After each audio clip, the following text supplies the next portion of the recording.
ഒരു മത്സരത്തിൽ ആദ്യം ഒരു ടീം ലീഡെടുക്കുന്നു, എതിരാളികൾ തിരിച്ചടിച്ച് സമനില പിടിക്കുന്നു. പക്ഷേ അവസാനം വെറും ഒരു ഗോളിൻ്റെ വ്യത്യാസത്തിൽ മത്സരം മാറിമറിയുന്നു. PSG-യും ആസ്റ്റൺ വില്ലയും തമ്മിലുള്ള സൂപ്പർ കപ്പ് ഫൈനൽ പോരാട്ടം അങ്ങനെയായിരുന്നു. 2-1 എന്ന സ്കോർ ബോർഡ് കണ്ടാൽ മത്സരം വളരെ സിമ്പിളായിരുന്നെന്ന് തോന്നിയേക്കാം. പക്ഷേ 90 മിനിറ്റിൽ നടന്നത് വളരെ ആവേശകരമായ മത്സരമായിരുന്നു.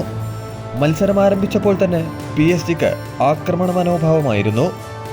ബോൾ പൊസിഷൻ നിലനിർത്തി ആസ്റ്റൺ വില്ലയുടെ ഡിഫൻസ് ലൈനിനെ പരീക്ഷിക്കുകയായിരുന്നു PSG.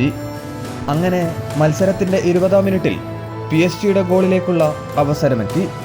ഒരവസരം കിട്ടിയപ്പോൾ PSG ക്വാരസ്കേലിയയിലൂടെ ഒരു ഗോളിന് മുന്നിലെത്തി.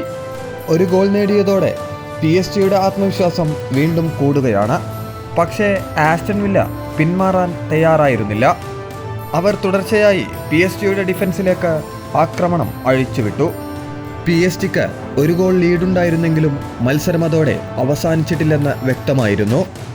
മത്സരത്തിൻ്റെ ആദ്യ പകുതി അവസാന നിമിഷങ്ങളിലേക്കടുക്കുമ്പോൾ ആസ്റ്റൺ വില്ല കൂടുതൽ അപകടകാരികളാകുന്നതാണ് കാണാൻ കഴിഞ്ഞത്.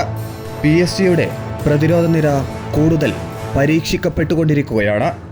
അങ്ങനെ മത്സരം അതിൻ്റെ 45-ാം മിനിറ്റിലെത്തി നിൽക്കുമ്പോൾ ആസ്റ്റൺ വില്ലയുടെ മറുപടി ഗോൾ എത്തുകയാണ്. 17 വയസ്സുകാരൻ മഡ്ജോയിലൂടെ ആസ്റ്റൺ വില്ല സമനില ഗോൾ നേടുകയാണ്. പിന്നീട് വീണ്ടും ഡുവെ PSG-ക്ക് വേണ്ടി 2-ാം ഗോൾ സ്കോർ ചെയ്യുകയാണ്. ആദ്യം ഓഫ് സൈഡ് വിളിച്ചെങ്കിലും വാർച്ചക്കിലൂടെ റഫറി ഗോൾ അനുവദിക്കുന്നു. മത്സരത്തിൻ്റെ അവസാന നിമിഷം വരെ ആസ്റ്റൺ വില്ല PSG-ക്കെതിരെ പൊരുതി നിന്നു. പക്ഷേ PSG-യുടെ എക്സ്പീരിയൻസും ക്വാളിറ്റിയും അവസാന വിസിൽനാദം മുഴങ്ങുമ്പോൾ പാരീസിലെ വമ്പന്മാർക്ക് വിജയം സമ്മാനിച്ചു. അങ്ങനെ പാരീസ് സെന്റ് ജർമ്മൻ വീണ്ടും UEFA സൂപ്പർ കപ്പിലെ ചാമ്പ്യന്മാരായിരിക്കുന്നു.